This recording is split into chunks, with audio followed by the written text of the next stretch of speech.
आपका स्वागत है इंडिया पब्लिक खबर में और मैं हूं आपके साथ अर्जिता मिश्रा। बिहार की राजनीतिक धरती पर एक बड़े भूकंप के एक्टिव होने के संकेत तेजी से मिल रहे हैं। कुछ ही महीने बाद यहां विधानसभा चुनाव होने हैं और उससे पहले अपने अपने विरोधियों के खिलाफ फील्डिंग लगाना भी तमाम पार्टियों ने तेज कर दिया है। लेकिन दिलचस्प बात यह है कि कल तक जो बिहार के मुखिया और अब एनडीए का हाथ थामकर चल रहे जेडीयू चीफ नीतीश कुमार का पलके बिछाए विपक्षी महागठबंधन इंडिया में वेलकम करने को बेताब थे, अब वही न सिर्फ नीतीश कुमार को उन्हीं के घर में ललकारते दिखे हैं, बल्कि अपनी ही गठबंधन के साथ ही कांग्रेस को भी बातों बातों में हिडन मैसेज देते नजर आ रहे हैं, जिससे बिहार की सियासत एक बार फिर करवट लेती दिख रही है। हम बात कर रहे हैं आरजेडी के मुखिया और बिहार के पूर्व सीएम लालू प्रसाद यादव की, जिनके ताजा बयान से बिहार में पॉलिटिक्स जबरदस्त तरीके से तेज हो चुकी है। देश की राजधानी दिल्ली में विधानसभा चुनाव और अयोध्या की मिल्कीपुर सीट पर हुए उपचुनाव की वोटिंग के बाद अब जहां हर किसी को फैसले की तारीख यानी कि 8 फरवरी का इंतजार है, तो वहीं साल के आखिर तक देश की राजनीति में सबसे अहम सियासी सूबा माने जाने वाले बिहार में भी होने वाले आम चुनाव को लेकर तैयारियां तमाम पार्टियों की तरफ से तेज हो चुकी है। वैसे तो काफी वक्त से कहा जा रहा था कि बिहार में सत्ताधारी जेडीयू की लीडरशिप वाले एनडीए में कुछ भी ठीक नहीं चल रहा और लंबे समय से बीजेपी से नाराज चल रहे नीतीश कुमार कभी भी पाला बदल सकते हैं और इंडिया गठबंधन में वापसी कर सकते हैं, लेकिन अब तक ऐसा कुछ होता फिलहाल दिखाई नहीं दे रहा। हालांकि खुद इंडिया गठबंधन यानी कि विपक्षी खेमे में नीतीश कुमार की राह ताकते ताकते आपस में बर्तन खनकने जरूर शुरू हो गए हैं और इसी की शुरुआत कर दी है आरजेडी सुप्रीमो लालू प्रसाद यादव ने। साथ ही तेजस्वी यादव को लेकर उन्होंने ऐसा ऐलान कर दिया है जिससे एक तीर से दो निशाने साधते हुए उन्होंने न सिर्फ नीतीश कुमार बल्कि कांग्रेस के सपनों को भी चूर चूर करने की कोशिश की है। तो चलिए देखते हैं कि आखिर क्या है पूरा मामला। असल में बिहार विधानसभा चुनाव की तैयारियों के बीच आरजेडी सुप्रीमो लालू यादव ने मुख्यमंत्री नीतीश कुमार के घर यानी कि नालंदा में हुंकार भर दी है। मौका था आरजेडी विधायक राकेश रोशन के पिता स्वर्गीय कृष्ण बल्लभ प्रसाद की 24वीं पुण्यतिथि का, जिसके लिए नालंदा के इस्लामपुर पहुंचे लालू यादव ने बैक टू बैक कई बड़े बयान दिए। इस दौरान लालू प्रसाद यादव ने खानकाह स्कूल के मैदान में एक जनसभा को संबोधित करते हुए अपने पुराने अंदाज से लोगों को फिर से रूबरू कराया। लालू प्रसाद यादव ने कहा कि लालू ना किसी के सामने सर झुकाया है और ना ही आगे झुकाएगा। लालू प्रसाद यादव जो कहता है वही करता है। साथ ही उन्होंने कहा कि विधानसभा चुनाव के बाद तेजस्वी ही बिहार के सीएम बनेंगे। लालू प्रसाद यादव ने कहा कि हम सबको इकट्ठे होकर अपनी सरकार देश में बनानी है। तेजस्वी यादव को मुख्यमंत्री बनाना है और किसी के सामने सिर झुकाना नहीं है, ना हमने कभी झुकाया है। मैं सभी से आह्वान करता हूं कि इस देश की रक्षा के लिए हमेशा खड़े रहिए। हम जीतेंगे और तेजस्वी यादव को हर हालत में मुख्यमंत्री बनाएंगे। यही नहीं, लालू यादव ने आगे वादा करते हुए ये भी कहा कि अगर आगामी चुनाव में आरजेडी सत्ता में आती है तो राज्य सरकार महिलाओं के बैंक खातों में 2500 रुपए प्रति माह भेजेगी। इसके अलावा राज्य के लोगों के लिए 200 यूनिट बिजली भी मुफ्त कर दी जाएगी। युवाओं को रोजगार और नौकरी मुहैया कराई जाएगी, क्योंकि हम जो बोलते हैं वो करते हैं। गौर करने वाली बात यह है कि एक और तेजस्वी यादव बिहार में कार्यकर्ता संवाद यात्रा पर निकले हैं, तो वहीं अब लालू यादव भी उनके समर्थन में लोगों से महागठबंधन की सरकार बनाने की अपील कर रहे हैं। इसी कड़ी में लालू यादव बीते दिन नालंदा के इस्लामपुर पहुंचे, जहां उन्होंने कृष्ण बल्लभ प्रसाद की 24वीं पुण्यतिथि के मौके पर आयोजित इस कार्यक्रम में शिरकत की और इसी दौरान लालू यादव ने मुख्यमंत्री नीतीश कुमार की सरकार को उखाड़ फेंकने का भी संकल्प ले लिया। तो वहीं लालू प्रसाद यादव के इस ताजा बयान पर बीजेपी की तरफ से भी रिएक्शन सामने आया है। बीजेपी प्रवक्ता प्रभाकर मिश्रा ने लालू यादव को घेरते हुए जमकर निशाना साधा।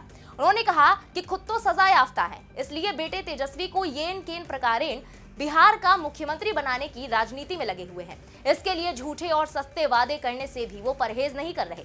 सत्ता का लोभ लालू जी के मन से अब तक नहीं गया है। लालू जी तेजस्वी की सरकार बनाकर फिर से वही जंगल राज, गुंडा राज कायम करने की मंशा पाले हुए हैं। उन्होंने आगे कहा कि कान खोलकर सुन लीजिए लालू जी, जनता आपके बीते हुए शासन को याद करके ही दहशत में आ जाती है, अब वो आपके झांसे में नहीं आने वाली। इसके अलावा लालू प्रसाद यादव की तरफ से नालंदा में लोगों से तेजस्वी यादव की सरकार बनाए जाने की अपील करने पर राज्यसभा सांसद उपेंद्र कुशवाहा ने भी कटाक्ष करा। उन्होंने कहा कि जितना ज्यादा वो इसका प्रचार करेंगे उतना ही नुकसान उठाना पड़ेगा। उन्होंने कहा कि बिहार की जनता पर उनके बयानों का कोई असर नहीं पड़ता। जितना वो कहेंगे कि तेजस्वी को मुख्यमंत्री बनाओ, उतना ही उनकी पार्टी कमजोर होगी, उतना ही लोग उनसे दूर होंगे, लेकिन उनका मामला है वो बोलते रहे। तो वहीं इन सबके बीच कांग्रेस का भी फोकस इस वक्त पूरी तरह बिहार पर है। हालांकि बिहार में कांग्रेस की अपनी खुद की जमीन काफी पहले खिसक चुकी है। कहा तो यह भी जाता है कि बची खुची जमीन पर सियासत करने वाली कांग्रेस कई राजनीतिक फैसलों के लिए अपनी सहयोगी आरजेडी पर डिपेंड करती है। ऐसे में राहुल गांधी का महीने भर के भीतर 2-2 बार बिहार आना कांग्रेस के लिए संजीवनी बूटी की तरह देखा जा रहा है। हालांकि राहुल गांधी अब नीतीश कुमार के सामाजिक न्याय के रास्ते पर चलना बेहतर समझ रहे हैं। इसके लिए वो अपने सहयोगी आरजेडी की तरफ भी नहीं देख रहे।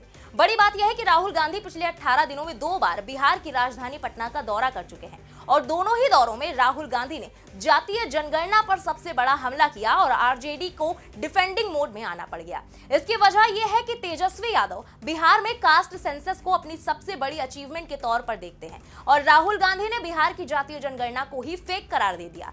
राहुल गांधी ने कहा था कि लोगों को मूर्ख बनाया गया है, हमें यह पता लगाना है कि जातीय जनगणना की हकीकत क्या है और हम छोड़ने वाले नहीं हैं। ये बिहार वाली जातीय जनगणना नहीं चाहिए, ये जो फेक जातीय जनगणना इन्होंने की है इससे लोगों का भला होने वाला नहीं है।